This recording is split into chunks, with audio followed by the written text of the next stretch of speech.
Hello, marvelous people. So today we're going to talk about exoplanet transit spectroscopy, which is just a long term for how we can measure the atmosphere in exoplanets. An exoplanet is a planet that's orbiting a star that's in another solar system besides ours. So these stars can be many light years away.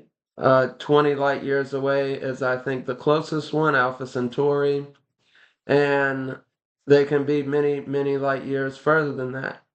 So 20 light years would take 20 years for a spaceship to get there if it's traveling at the speed of light. So that's very, very far away. We probably won't get there in the near future. But if we want to start examining the atmosphere and what these planets might be like, then we'll have to use something called spectroscopy to understand that. So the way we can do it is whenever a planet is transiting the star, so whenever it's in between us and the star and we can see it transit across, we can actually collect the light and interpret that light and understand it and read it so we know what the components are in that atmosphere. So we'll start off with just a general explanation of what spectroscopy is. So we'll do that with atomic spectroscopy as the example. So light is emitted or absorbed by an atom. It's kind of two different words right here, but it's cut off. It's atoms to identify and quantify elements in a sample. So whenever you have light that hits an atom, it's going to make one of those electrons go to a higher energy level.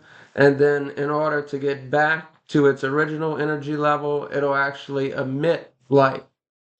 So the emission we can see of hydrogen gas, H2, is right here. And then the absorption looks like this, which you can see the same, it's inverse of the emission.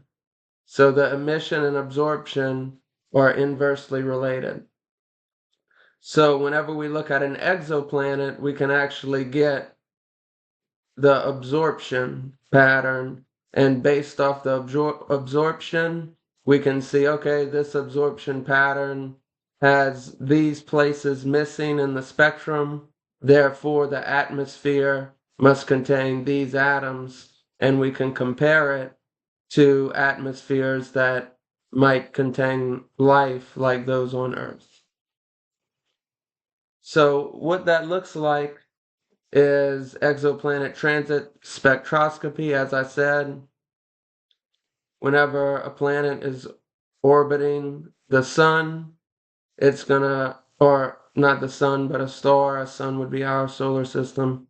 But whenever it's transiting across the star, its host star, we can look at the sun's normal spectrum of light, which would just be all colored here.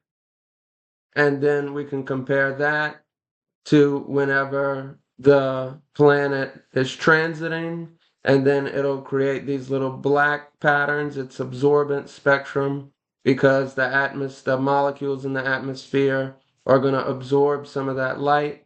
And then we can see, okay, it has water in the atmosphere, carbon dioxide, and different gases to see if the atmosphere might be suitable for life. And this isn't really a confirmation of life, it just is a step further in the right direction, and one way we can measure these planets being so far away from us. So, does life need an Earth-like atmosphere anyway? So I think no, probably not, because of organism like Sulfolobus, which is an archaea. So there's three different categories of life, three main categories on Earth, and this is archaea.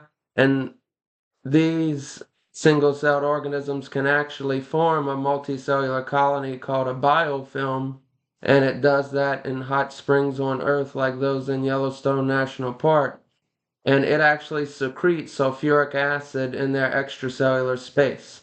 So sulfuric acid is part of their extracellular fluid.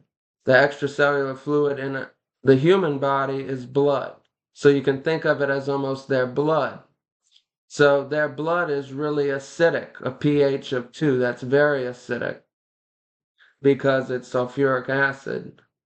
So you can think of many different planets that don't have an atmosphere like Earth could still support these life forms. So maybe we can look for more atmospheres than just those that are Earth-like when we're looking for life forms.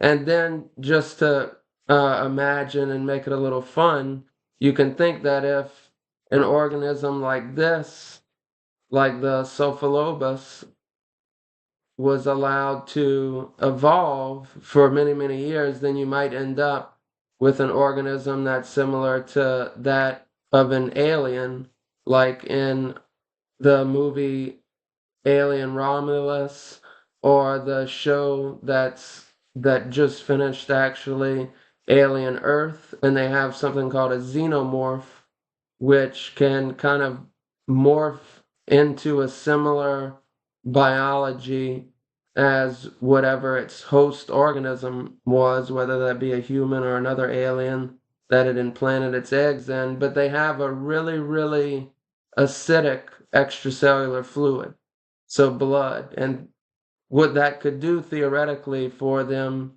is it would increase the bioelectricity in their body while also giving them the ability to burn things if they get cut, so it's also like a defense mechanism as well.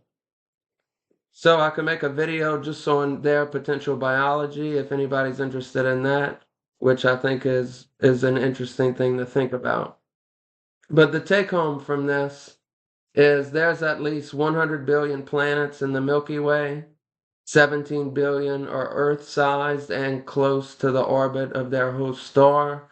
And we've only really looked at about 50 to 100 of them with the transit spectroscopy.